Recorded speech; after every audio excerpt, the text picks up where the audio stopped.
বন্ধুরা, মাকে হাসপাতালে আমরা নিয়ে এসে অ্যাডমিট করিয়ে দিয়েছি। এখন আমরা চলে যাব বাড়ি। তোমরা কিন্তু কমেন্টে অবশ্যই বলো আমার ভাই হবে না বোন হবে। আমি এখন ঠাকুমার কাছে যাব।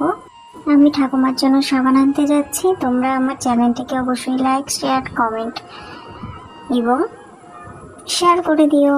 কার্টুন টিভিতে সবাইকে ওয়েলকাম। চলো, আজকের মতন আমি ভিডিওটা এখানেই শেষ করছি। আবার দেখা হচ্ছে নেক্সট ভিডিওতে।